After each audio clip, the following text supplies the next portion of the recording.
Okay. Blessed morning to every one of us. Hallelujah. Okay. We'll go now. Okay.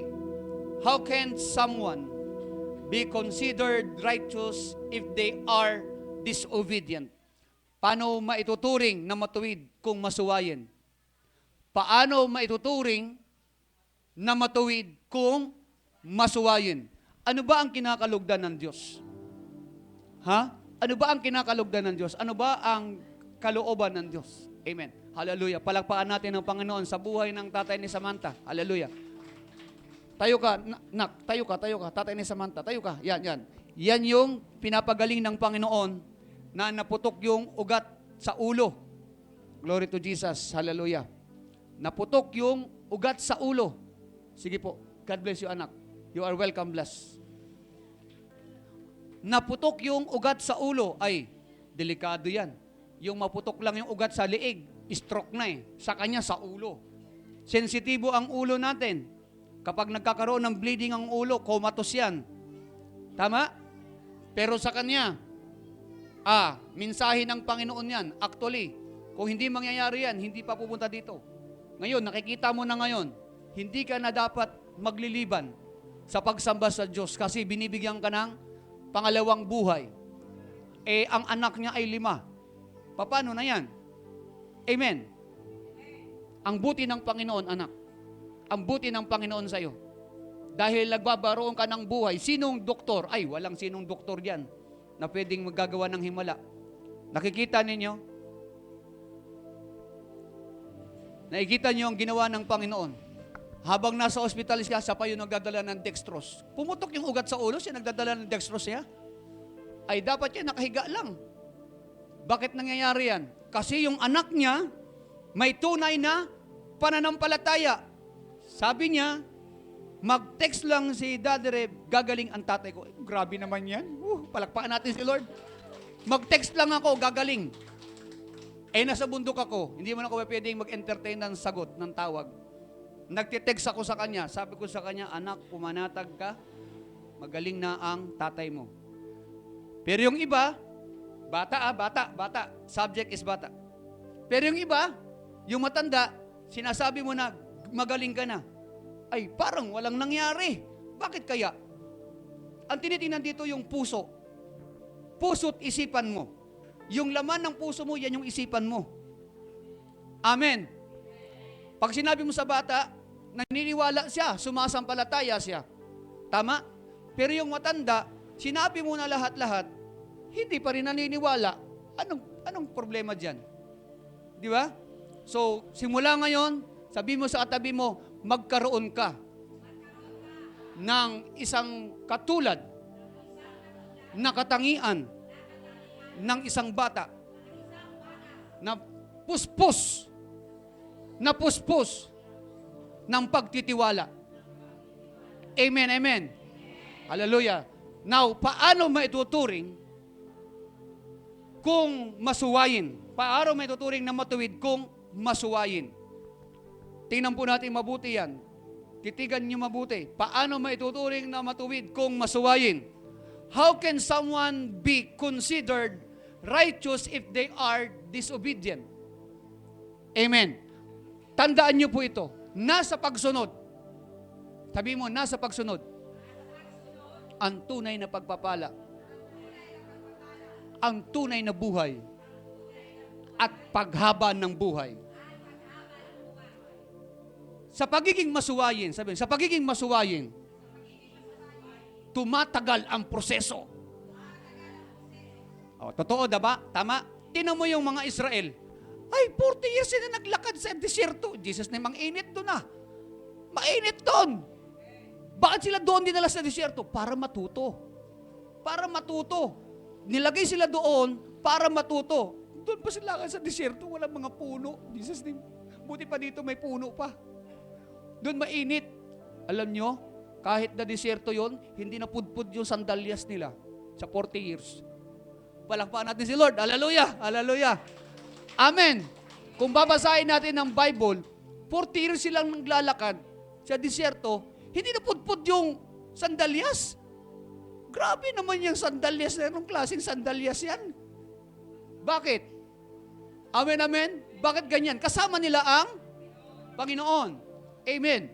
Doon sila dinadala sa disyerto para kung sino yung magrereklamo, hindi makakarating sa lupang pangako.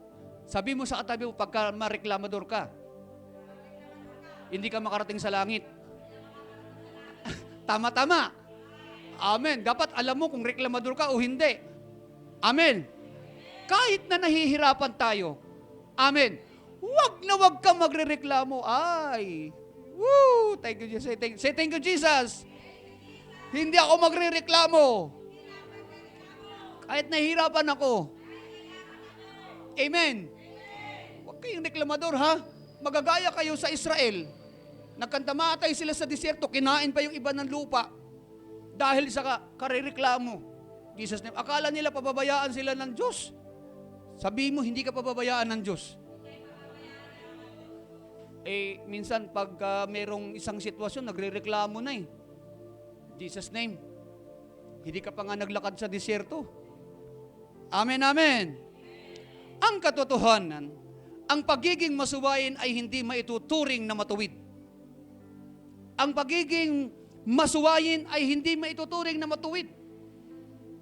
Amen. Ang pagiging masuwayin sa kalooban ng Diyos ay hindi kinalulugdan ng Diyos. At malayo sa Kanya ang basbas ng pagpapala at kaganapan ng mga bagay na maaaring mangyari sa isang tao. Kinakailangan maging masunurin. Amen. Nakakita na ba kayo ng mga anak ninyo na masunurin? Nakita rin ba kayo ng mga anak nyo na masuwayin? Sinong mas gusto nyo dyan? Yung masunurin. Amen. Hallelujah. Sige. The truth is, being disobedient cannot be considered righteous. Being disobedient to the will of God does not please Him. Hindi natin malulugod ang Diyos kapag tayo ay masuwayin. And the blessing and fulfillment of things that may happen to an obedient person are far from those who disobey. Pagka masuwayin ka, ang layo sa'yo ng pagpapala, ang layo sa'yo ng pabor. Dapat masunurin tayo dyan. Kahit mahirap, sabihin natin kahit mahirap, susundin ko. Mamahalin ko. Naintindihan niyo ba yung sinasabi niyo? Kahit mahirap, susundin mo. Mamahalin mo. Amen. Totoo ba yan? Na mamahalin mo kahit mahirap. Magpapatawad kayo dyan. Amen.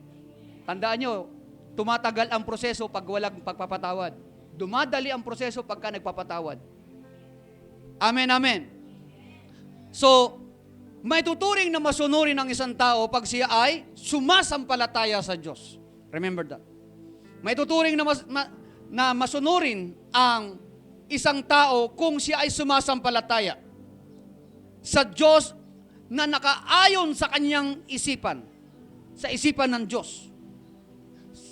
Salita at mga gawa, mga prinsipyo ng Diyos, dapat nakaayon ang iyong isipan sa salita ng Diyos, sa prinsipyo ng Diyos, dapat nakaayon yan. Maituturing kang masunurin. Ang pagiging masunurin ay walang pinipiling edad. Hindi pwedeng, tsaka na ako masusunod. Bata pa naman ako eh. Tsaka na ako susunod sa Lord pagka may sakit na ako. Tsaka na ako susunod sa Diyos pagka parang last 2 minutes na yung buhay ko. In Jesus' name, basketball? Amen, amen. Sabihin mo sa katabi mo, hindi last 2 minutes ang buhay. Ngayon na. Susunod na tayo. Amen, amen. Ang totoo, ang pagiging masunurin ay walang pinipiling edad. Bata, matanda, magulang, mga anak. Upang maranasan niya ang kabutihan ng pagsunod sa kalooban ng Diyos. Ito ay magdudulot ng maayos na relasyon sa Diyos at mahabang buhay. Kung gusto natin ng mahabang buhay, nasa pagsunod sa Diyos yan.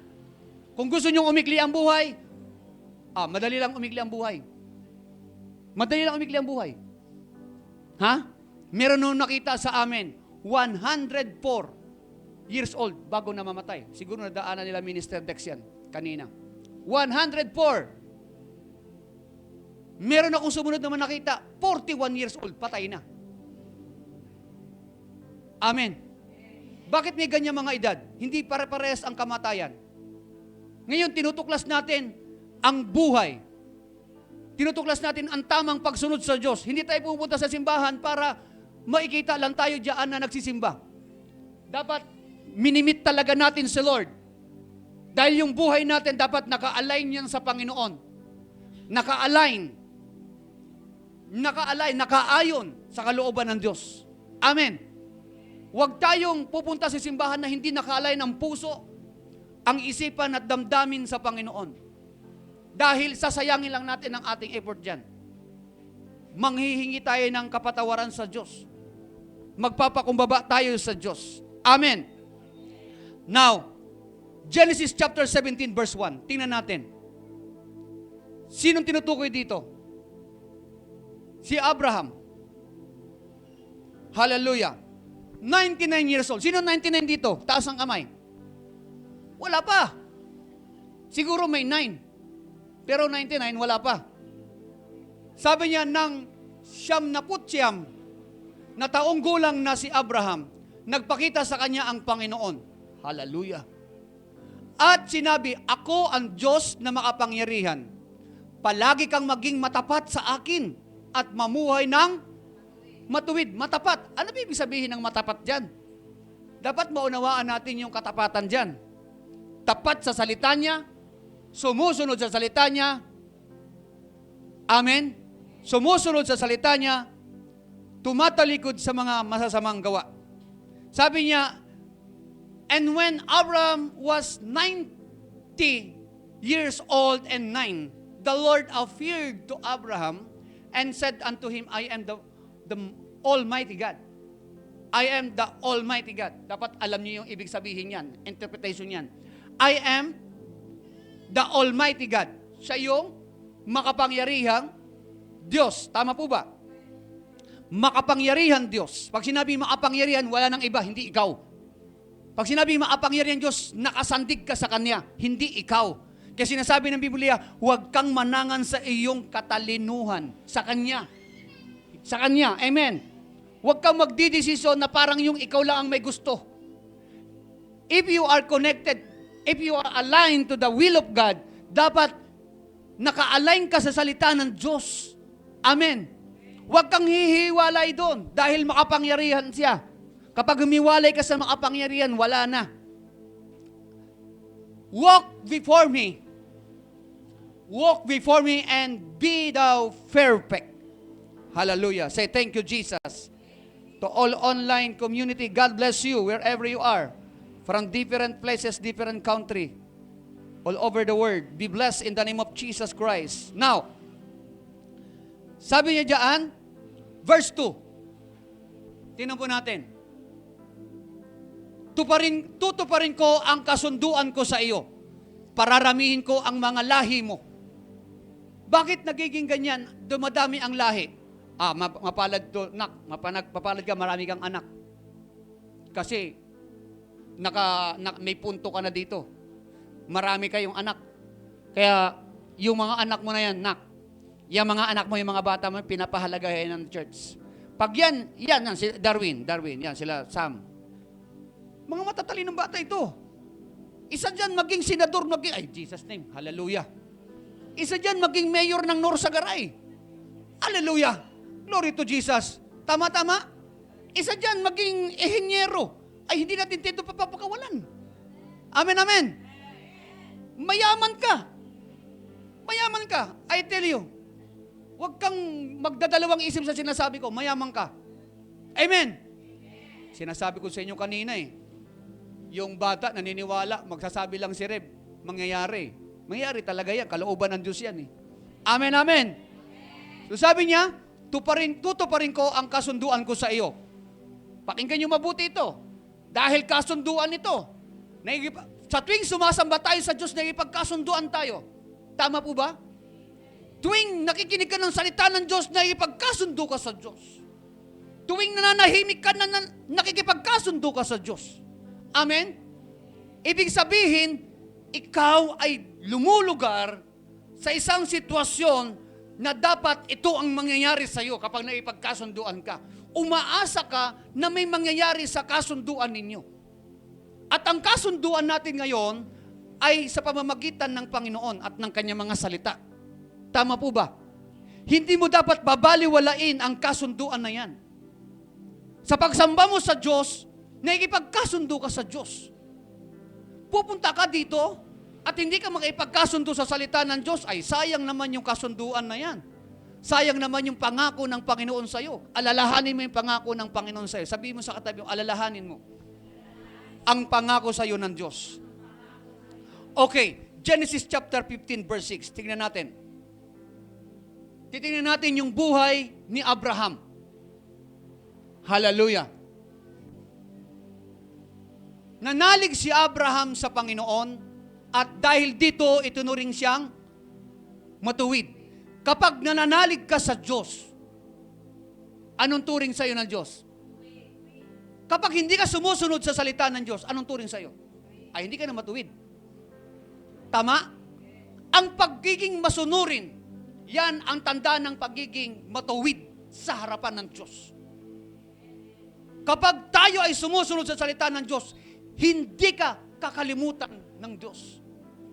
Kapag sinusunod mo ang salita ng Diyos, poproteksyonan ka ng salita ng Diyos. Pangako niya yan, hindi yan magbabago. Kahit magputian ang mga buhok natin, hindi magbabago ang pangako ng Panginoon. 99 years old, could you imagine? Ay, siguro ang balat nito.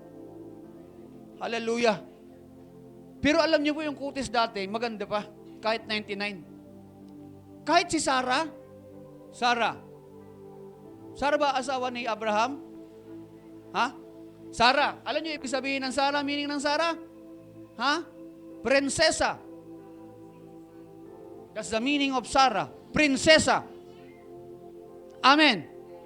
Ano ba ang kutis ng prinsesa? Maganda. Kaya nga nung naglalakbay sila diyan sa isang lugar, sabi ni Abraham, sabihin mo magkapatid tayo ha, kasi papatayin siya dahil ang ganda ng kapatid at ng asawa niya eh. Tama. Sabi mo magkapatid tayo ha, kinukuha ang asawa ng Ehipto, hari ng Ehipto yung asawa niya. Ginawa kay Abraham, binigyan siya ng mga regalo. Kasi kapatid eh. Siyempre, papalakas siya sa magiging bayaw niya. Kala niya bayaw niya, asawa ni Abraham yun. Tama. Nagbabasa ba kayo ng Genesis? Kaya babasahin niyo yung kinukwento ko dahil meron niyang kaugnayan sa buhay mo. Amen. Yung mga nangyari noon, nangyayari pa rin ngayon. Kung gusto mong mapapabuti ang buhay natin, basahin natin ang salita ng Diyos upang hindi tayo parang ignorante sa mga nangyayari sa paligid natin. Amen. Bakit nagkakaroon tayo ng ganitong karunungan? Ha? Ba't tayo nagkakaroon ng ganitong karunungan? Karunungan galing saan yan? Sa Diyos. Karunungan galing sa Panginoon. Makalangit na karunungan. Hindi pa nangyayari, nalalaman na natin. Bakit? Meron na tayong scripture eh. Tama? O, yan na. Nanalig si Abraham sa Panginoon. At dahil dito, itinuring siyang matuwid. Nasa pagiging masunurin ang pagiging matuwid. Kapag hindi ka sumusunod sa Diyos, I tell you, para kang sumisikad sa matulis na bato. Amen? Pag binasa niyo yung Deuteronomy chapter 28, makikita niyo yung verse 1 to 14, puro pagpapala ng Diyos yan. Pero pagdating ng 15 hanggang 50 plus, puro mga salot na yan. Binabalaan na tayo ng Diyos dyan. Yung bato, ay yung lupa, parang bato, parang bakal. Yung lupa. For example, yung hanap buhay mo, kahit gaano ka kasipag, pag hindi ka sumusunod sa Diyos, pag hindi mo ibinibigay yung para sa Diyos, ay para ka naguhukay sa bakal dyan. Amen. Titingnan natin yung scripture para hindi tayo madadaya.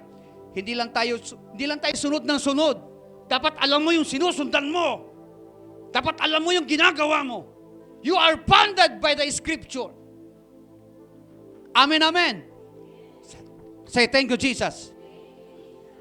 Nananalig si Abraham at dahil dito, tinuturing siyang matuwid. Tama po ba? Okay.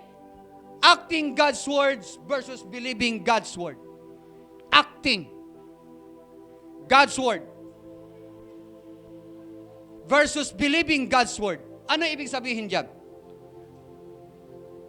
Paggawa ayon sa salita ng Diyos, laban sa pananampalataya sa salita ng Diyos. Magkaiba ang dalawang bagay na ito. Magkaiba siya. Okay, believing God's words, pananampalataya, paniniwala, ito ay ang pagtanggap sa iyong isipan at puso na ang salita ng Diyos ay totoo. Yan. Believing God's word. Believing God's word. Internal yan. Dito yan, sa loob yan, sa loob. Yung ginagawa mo galing yan sa loob. Yung iniisip mo galing yan sa loob. Ha? Bago mo gagawin yan, dito. Itong mind natin is storage. Imbakan. Sabi natin imbakan ng basura. Yung isipan natin, imbakan ng basura. O, tinawa? Malalaman ko kung sino talaga nakikinig eh. Yung isipan natin, imbakan ng basura. Totoo ba yan? Ha? Yung isipan mo, imbakan ng basura. Amen ba? Parang hindi nyo naintindihan sinasabi ko Yung isipan, imbakan ng basura. Dapat hindi kayo mag-i-amen dyan. Hindi lahat. Malalaman ko talaga yung nakikinig eh. Okay, yung imbakan. Ano yung isipan? Imbakan ng basura ba yan? Hindi. Imbakan ng salita ng Diyos yan. Amen. Malalaman ko yung natutulog ang isipan eh. Amen. Maging aware kayo sa salita ng Diyos dyan. Nako. Okay. Yung isipan, imbakan ng masamang ng basura. Hallelujah! Say hallelujah! So yung sinasabing, believing God's word, glory to the name of Jesus Christ, pananampalataya, dito nanggagaling ang pananampalataya mo sa salita ng Diyos. Hindi sa mga salita sa paligid. Yung mga salita sa paligid, puro discouragement, puro pananakit. Kaya yung puso mo, sugat-sugat na. In Jesus' name. Kaya minsan nag-i-emotion ka na, lagi na lang ako, ay, sama ng loob. Kasi yung mga salita sa paligid, ang sasakit. Amen. So, sinasabi diyan, hallelujah, sabi niya dito, believing God's word, pananampalataya o paniniwala, ito ay pagtanggap sa iyong isipan at puso na ang salita ng Diyos ay totoo. Totoo ba ang salita ng Diyos? Pangatawanan mo. Sabi mo sa katabi mo, pangatawanan mo. Tutuhanin mo. Amen. Kapag may nagsalita sa'yo na alabas sa salita ng Diyos, huwag kang maniniwala doon. Amen. Baka mas naniniwala pa kayo sa Bombay kaysa sa akin. In Jesus' name. Hallelujah. Baka naniniwala pa kayo sa chismosang palaka kaysa sa akin. In Jesus' name. Nakukuha niyo ako?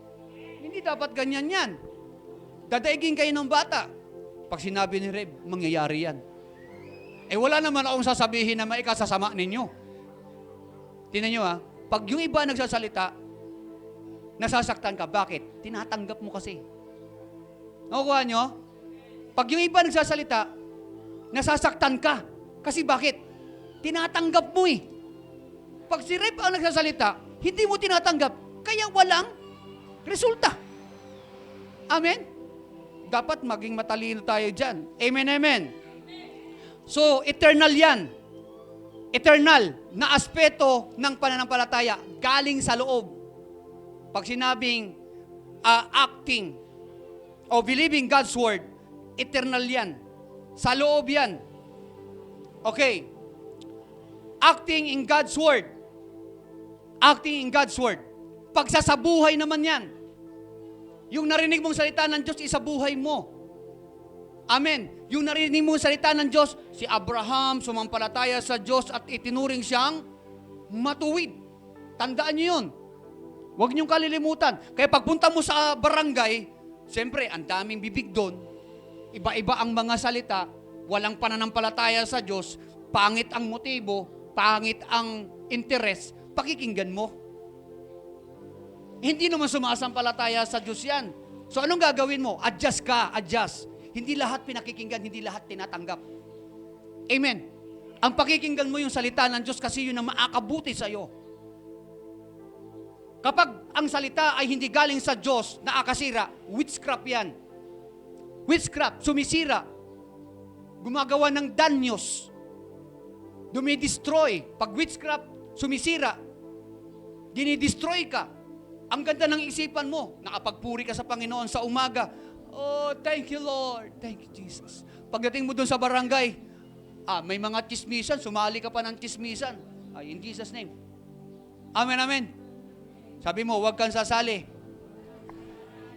sa mga usapan na walang kabuluhan. Amen, amen.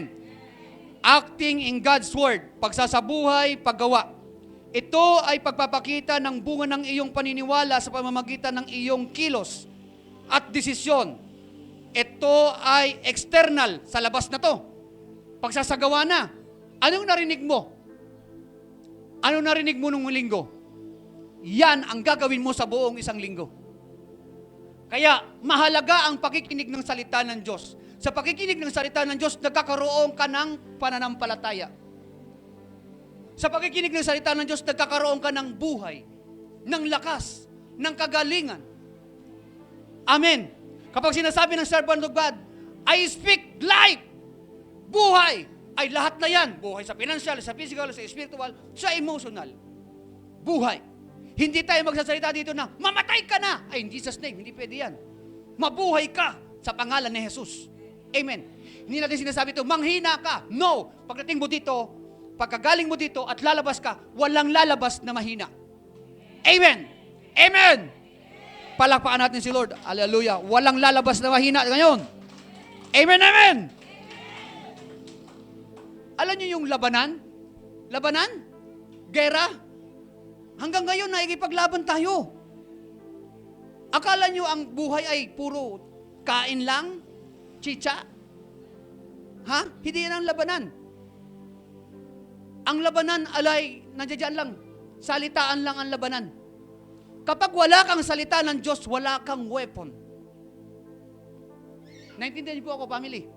Kapag wala kang Word of God, wala kang sandata. Pag wala kang Word of God, wala kang proteksyon. Ang labanan ay salita lang. Nakatanggap ka ng salita diyan sa pangapalipaligid. Wala kang alam na salita ng Diyos. Ano mangyayari sa'yo? Nadidestroy ka. Nasisira ka sa mga sinasabi nila. Ang mundo ay punong-puno ng kasiraan. Punong-puno ng kasiraan. Sa trabaho, sa palengke, sa tindahan, di ba? Puro kasiraan ang mga sinasabi. Pero pagdating dito, ano naririnig mo? Salita ng Diyos na apagpapalakas, na apagpapasigla, na apagpapatalino, lumiliwanag ang isipan natin, nagkakaroon tayo ng pag-asa. Amen, amen. Humahaba ang iyong buhay dahil ang buhay dyan sa paligid ay paikli ng paikli. Dahil lahat ng mga salita naakalason. Karamihan ng mga salita sa paligid naakalason. Alam niyo yung lason? Poison? Naakamatay yun. Ang taon pinapatay na sa pamamagitan ng mga salita. Ha? Dito, you are in the presence of God. You are worshiping God. Sa tingin mo, pag nagsasaba ka sa Panginoon, paikliin ng Diyos ang buhay mo?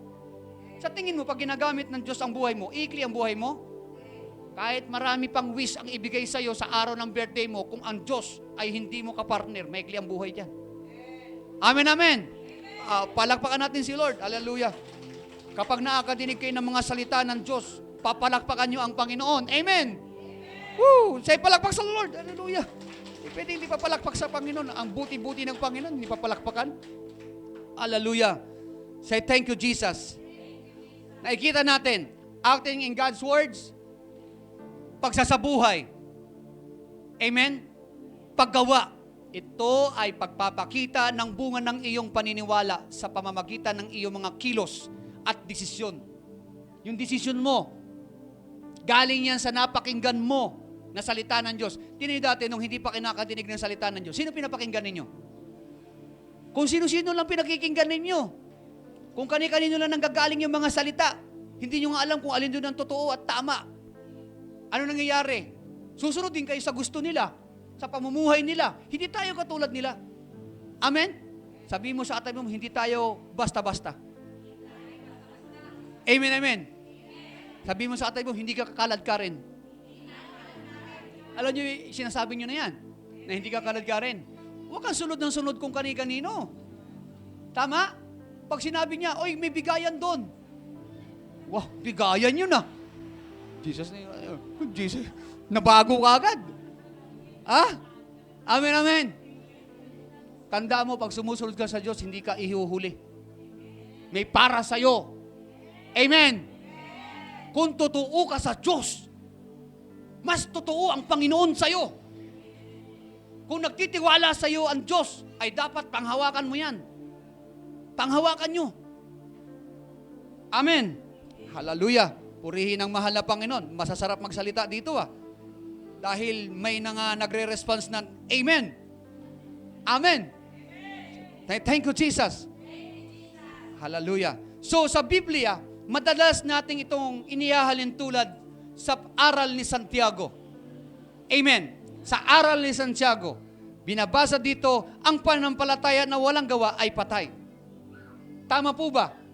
Ang pananampalatayang walang gawa ay patay. Ang pananampalatayang napakinggan mo, ang salitang napakinggan mo, at hindi mo sinasabuhay, patay. Kapag naalala mo ang salita ng Diyos, kahit wala kang nakikita, kahit wala kang nakakausap, pag naalala mo ang salita ng Diyos, gawin mo yun. Gawin mo siya. Pag sinabi ng Holy Spirit sa iyo, nak, puntahan mo yung bahay, ipapanalangin mo siya, pupunta ka doon. Punta ka. Hindi ko sinabi. Sinabi sa iyo ng Holy Spirit. Sinong teacher natin? Si Holy Spirit. Amen. Sinong teacher natin? Yung kapitbahay natin. Sinong teacher natin? Yung mga chismoso. Ha? Yan ba yung teacher natin, mga chismoso? Hindi. Si Holy Spirit ang teacher mo. Amen. Pag lalabas ka ng bahay, si Holy Spirit nag-guide sa'yo. Dito ka, kakanan ka anak ha, huwag kang kakaliwa. Kapag kumaliwa ka, may mga chismosa dyan. Kanan ka, kanan. Amen, amen. Nak, diretso ka lang ha, huwag kang lilingon. Kasi pag lumingon ka, magiging haliging asin ka dyan. Tama. Huwag kang lingon ng lingon. Kasi kapag lumingon ka pa ba, matatawag ka pa. Katulad nung magbabagong taon, nakamotor ako, lika lang, nagiinom ang mga babae. Lika lang. Haharangin lang nila ako para hihingyan ng pantawma nila. Jesus name. Ano, bali? Hallelujah. Say thank you, Jesus. Hallelujah. Thank you, Lord. Okay. Open your Bible. Romans chapter 3, verse 22. Sino yung binibigyan ng Panginoon na magiging matuwid? Hallelujah. Even the righteousness of God, which is by faith of Jesus Christ, unto all and upon all them that believe it. For there is no difference. Romans 3:22. Ang tao'y tinuturing ng Diyos na matuwid sa pamamagitan ng pananampalataya. Pagsunod yan. Pag sinabing pananampalataya, pagsunod. Amen. Ang matuwid ay sumusunod sa Panginoon. Dito sa isipan natin, dito sa isipan mo, may mga pumapasok dyan na kaisipan na galing sa labas. Tama? Kapag may pumasok sa isipan mo, kailangan yan ma-screen or ma-detect or ma-purified, malinis, ma-filter ng salita ng Diyos. Amen. Para hindi ka magkakamali. Kailangan mo ng salita ng Diyos pag may narinig ka. Kaya sinasabi ng Biblia, hindi makapaghihiwalay sa atin, sa pananampalataya natin sa Diyos, ang kahirapan, ang kamatayan, ang pagsubok, ang kahubaran, ang mga salita na hindi magaganda. Hindi makapaghihiwalay sa atin sa Diyos yan. Bakit? Kapag narinig ka ng hindi maganda, nagagalit ka na. Ibig sabihin, humihiwalay ka na sa pananampalataya dyan. Ha? Kapag nakarinig ka ng salita na hindi maganda, huwag kang magagalit. Amen. Dahil sumasampalataya ka sa Panginoon. Si Jesus. Naalala niyo si Jesus? Ikaw nga ang anak ng Diyos. Iligtas mo yung sarili mo. Nakapako ka na. Nakapako na yun ha. Iligtas mo yung sarili mo. Di ba anak ka ng Diyos? Tama? Hindi ka pa nga pinapako eh. Nakarinig ka lang ng salita. Dapat maging kampante ka sa salita ng Diyos. Dahil may plano ang Diyos sa'yo kapag meron kang naririnig na salita. Amen, amen. May plano ang Panginoon. Sabi mo sa katabi, may plano ang Panginoon sa'yo. Kaya ka may buhay ngayon. Amen. Kaya dinadagdagan ng buhay mo. Kasi may plano ang Diyos sa'yo. Tama po ba? Hallelujah. Say hallelujah. May plano ang Diyos sa akin. Kaya dinadagdagan ng Diyos ang buhay ko. Hallelujah. Thank you. Palagpakan natin si Lord. Purihin ng Panginoon. Hallelujah. Sa isipan, nabubuo ang lahat ng ninanais ng isang tao o ginugusto. Kailangan tama ang direksyon. Kailangan tama daw ang direksyon natin. Amen. Dito sa isipan natin, nabubuo ang lahat ng ninanais ng isang tao o ginugusto. Kailangan tama ang direksyon. Paano magiging tama ang direksyon? Susunod ka sa Panginoon. Kapag hindi ka sumunod sa Panginoon, hindi na tama ang direksyon yan.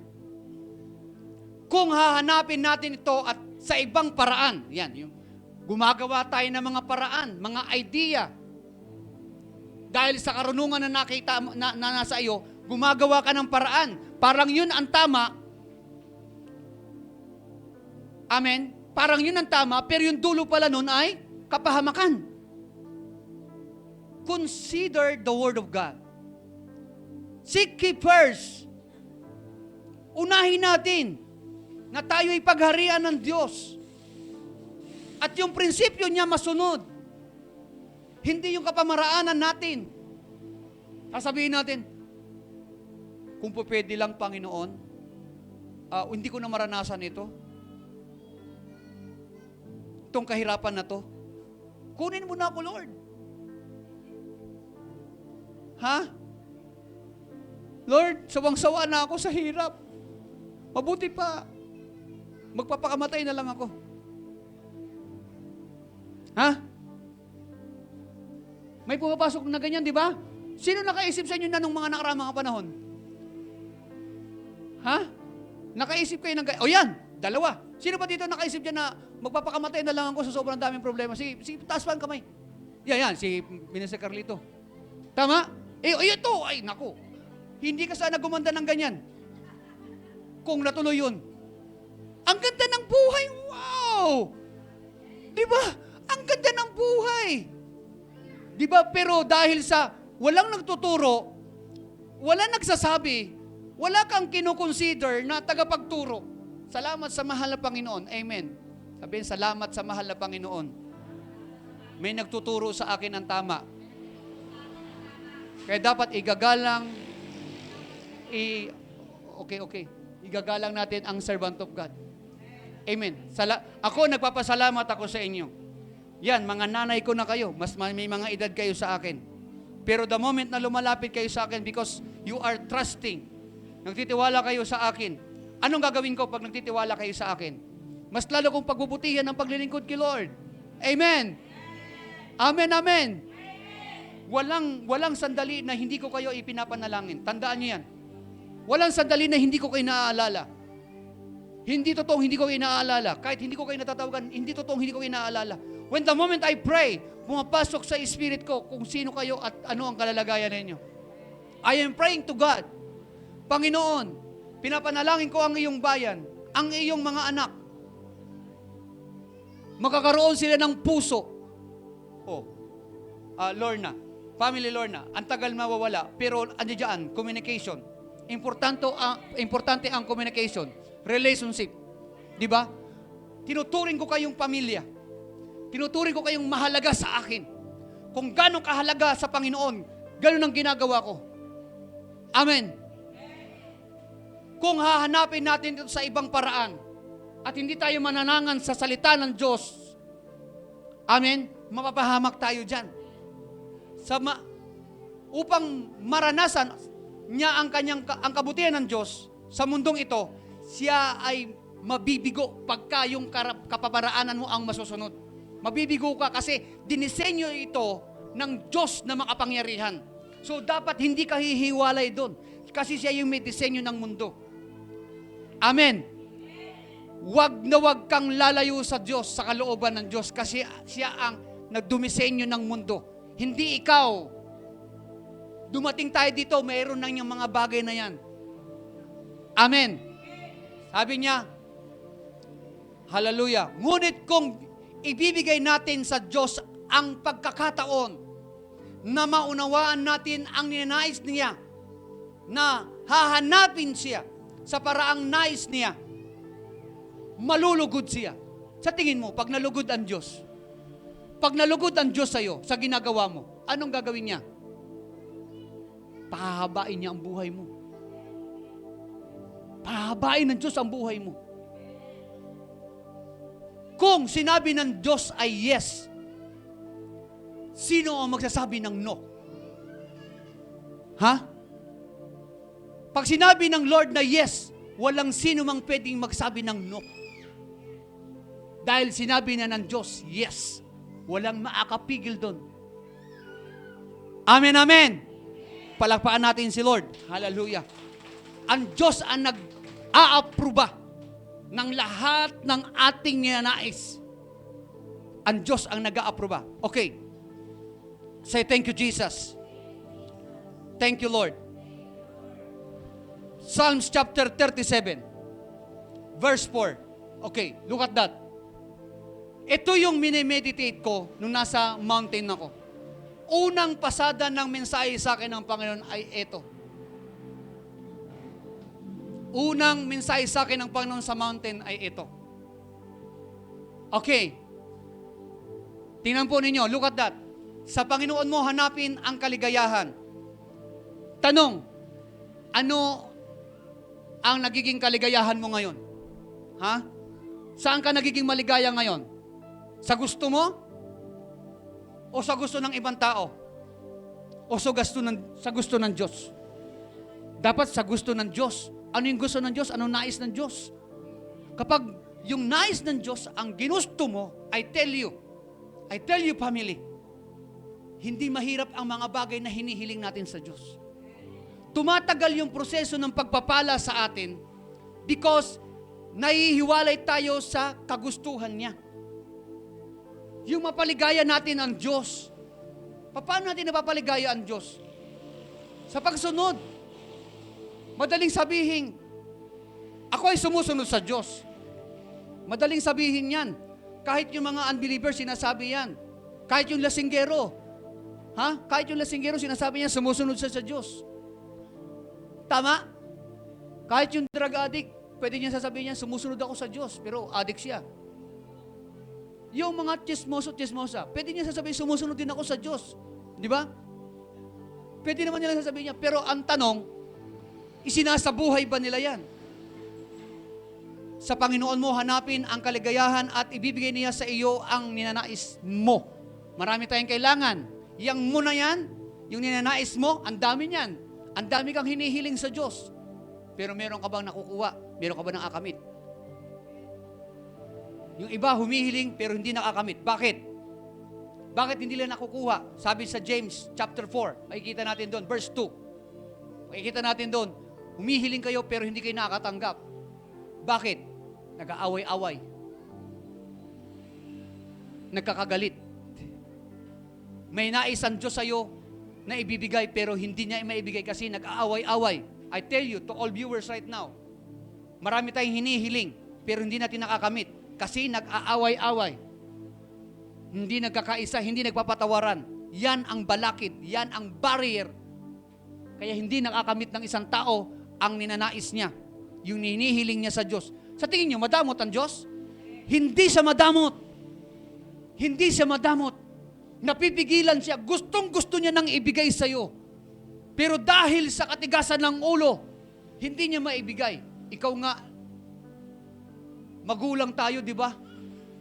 Tama? Mga magulang tayo, nandiyan ang mga anak natin.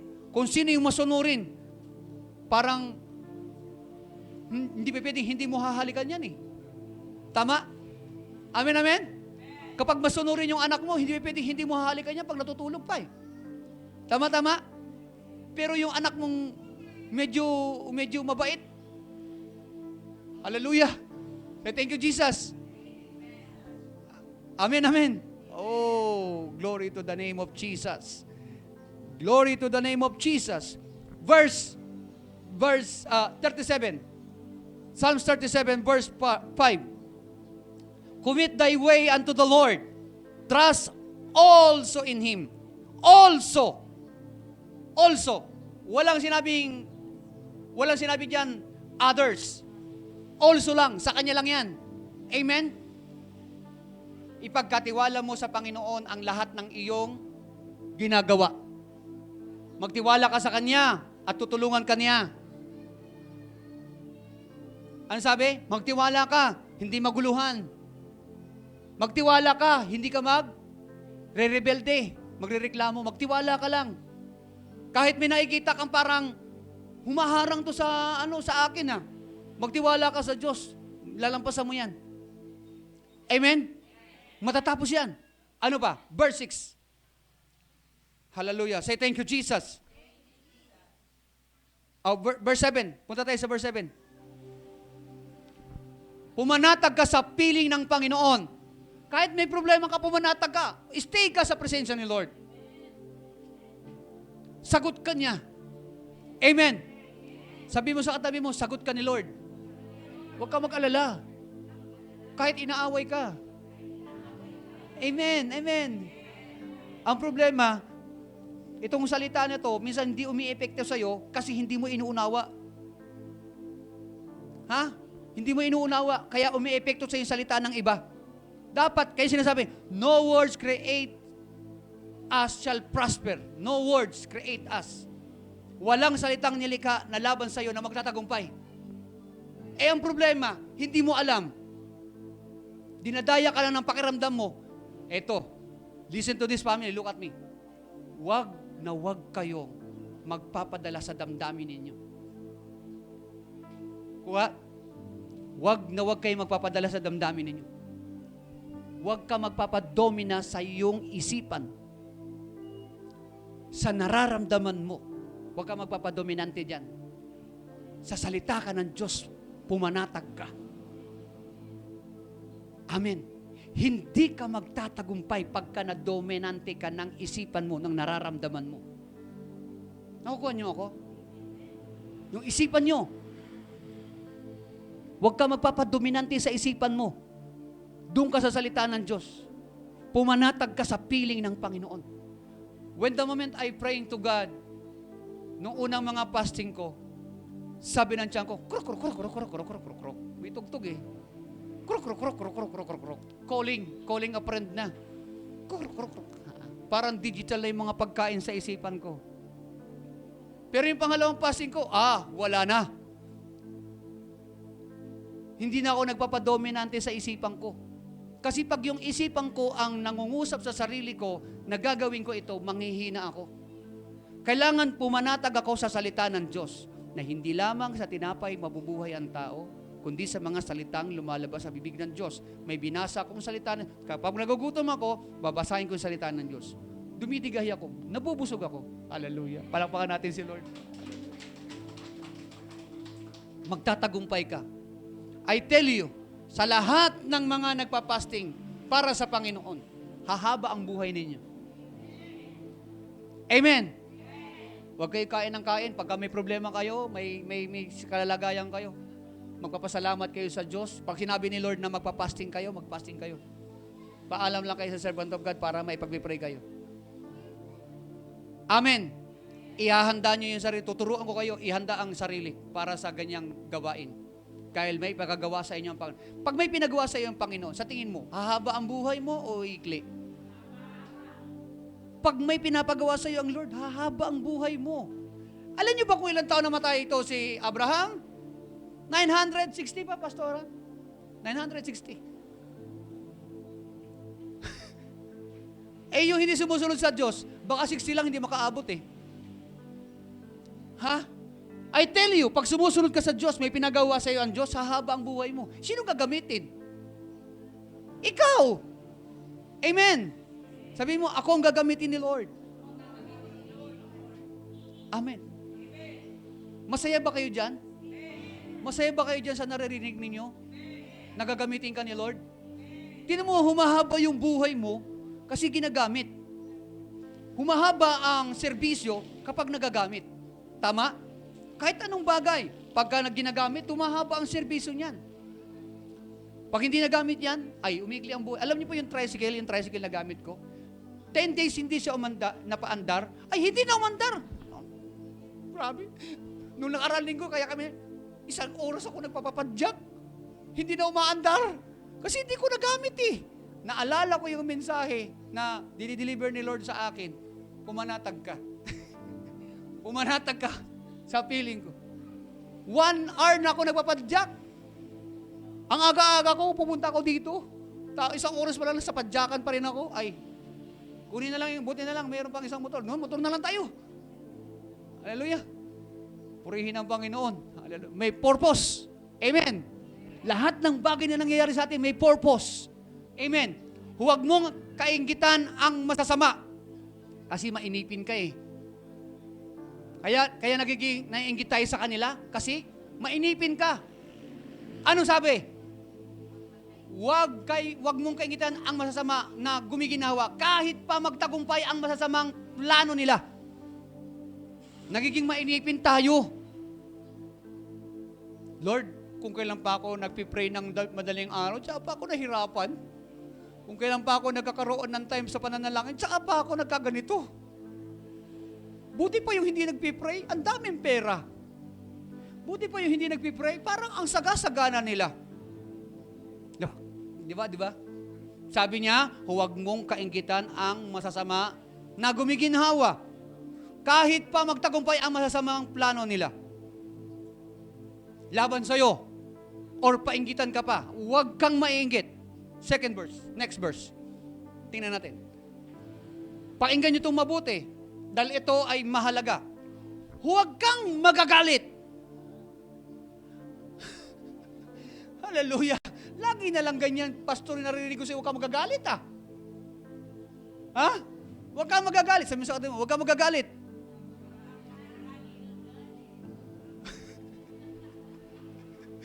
Ba't ko laging sinasabi yan sa inyo? Si Lord, tingnan natin yung buhay ni Lord. Tingnan natin yung buhay ni Abraham. Ha? 99 years old. Could you imagine? 99 years old. Nung kakausapin siya ng Panginoon. Hallelujah. Huwag kang magagalit. Pigilan mo ang iyong puot. Cease from anger and forsake wrath. Fret not thyself in any wise to do evil.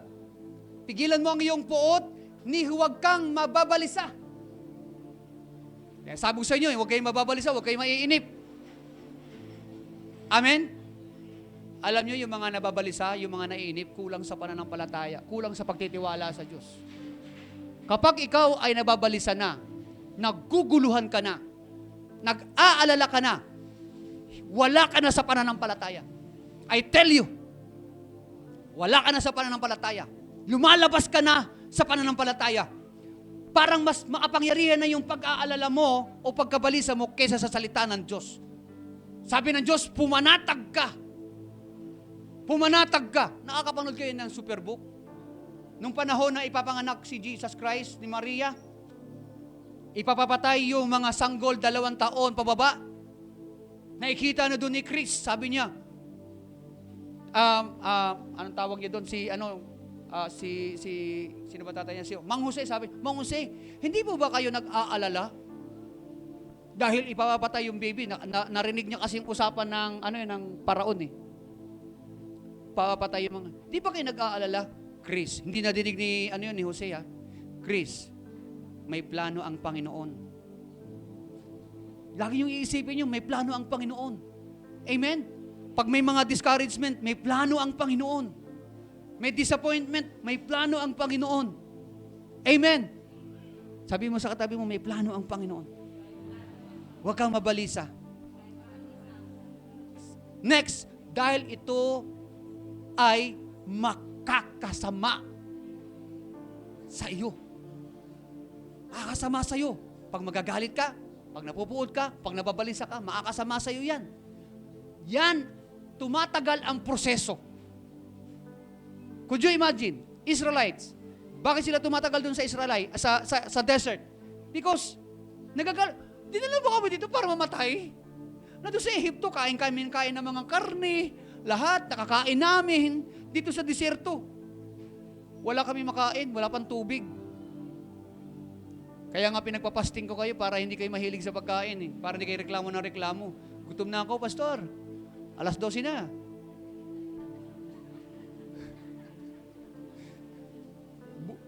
Buti nga kayo, nagkakain pa kayo ng tuloy-tuloy. Anong petsa ngayon?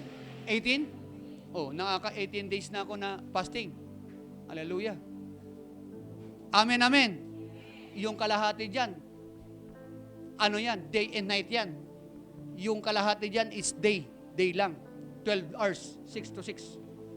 Pero yung 9 days and 9 nights dyan, yung kalahati niyan, ay talagang 24 hours yan. Tuloy-tuloy. Pagka sasakripiso ka sa Diyos, hindi ka nababalisa. Pumapanatag ka dahil meron kang commitment kay Lord eh. Ha? Pag nababalisa ka, alam nyo, ang kinababalisa lang ng tao, takot siyang mamatay, takot siyang magutom, takot siyang mawalan. Tama? Pero pag ang buhay natin nakasalalay sa Panginoon, hindi ka matatakot, hindi ka mababalisa. Amen. Hindi ka matatakot, hindi ka mababalisa. Pumapanatag ka. Kasi alam mo, totoo yung salita ng Diyos. Mangyayari sa buhay mo yan. Mangyayari. Papangyarihin ng Diyos yan. Ganun katotoo ang Diyos. I tell you, family, ganun katotoo ang Panginoon. Kahit hindi mo siya nakikita. Totoong-totoo siya. Totoong-totoo siya. Mararanasan mo ang pangako niya. Huwag ka lang mababalisa. Dahil pag nabalisa ka, nagkakaroon ng differences. Nagkakaroon ng pagkaantala. Huwag ka dapat maaapektuhan ng kaguluhan. Yung mga nakikita ng iyong mga mata, mga narinig ng iyong tainga, huwag kang magpapaapekto sa napapakinggan mo sa paligid. Huwag kang mapaapekto sa mga nakikita mo sa paligid. Because trick lang yan. Ang totoo, devil is a liar. Dinadaya ka lang niya para the moment na madaya ka niya, makukonquer na ang buong pagkatao mo. Sasakupin ka na niya, sisirain ka na niya the moment na masira niya ang pagtitiwala mo, mawala na yung pagtitiwala mo. Ang gusto lang ni Satan, mawala ang pananampalataya mo sa Diyos. Dahil pag nawala na yung pananampalataya mo sa Diyos, yung pagsunod mo, lahat na wawasakin na sa'yo. Pagkatao mo, asawa, anak, negosyo, sisirain niya na lahat yan. Kapag nawala na yung pananampalataya mo sa Diyos, yung pagsunod mo sa Diyos, sisirain na lang yan, magtataka ka na lang, sira-sira na. Dahil napupunta dito ang magnanakaw para pumatay, magwasak at manira. Di ba? So, kinukuha yung attention mo ni Satan, tama? Kinukuha ni Satan yung attention mo sa mga bagay ngayon para mawawalan ka na ng ganang makikinig ng salita ng Diyos, magbabasa ng salita ng Diyos, mananalangin. Akala niyo ba pera lang ang ginagamit ni Satan para mahihiwalay ka sa Diyos? Ang gusto lang ng Satan, mahiwalay ka sa pananampalataya, sa salita ng Diyos. Anong ginagawa? Akala nyo pera lang ginagamit ni Satan ngayon para mahiwalay ka sa Kanya? Social media. Social media. Tama? Paggising mo, anong tinitignan mo? Anong tinitignan mo? Anong tinitignan mo pagising mo? Social media. Kahit yung may edad na ngayon, dati, radyo lang. Walang signal. Eh ngayon pati matanda, ay, ang husay na pipindot. Di ba? Mahusay. Hindi magpapahuli. Amen. Ba't ko sinasabi yan? Dapat maging open ang puso natin. Maging open ang puso natin sa salita ng Diyos. Maging aware tayo sa ginagawa ni Satan. Amen. Uulitin ko, family. Huwag kang mababalisa. Huwag kang mababalisa, huwag kang magagalit, huwag kang mapupuot. Dahil makakasama sa iyo yan. Hindi ka maakausad dyan. Amen, amen. Let us stand up in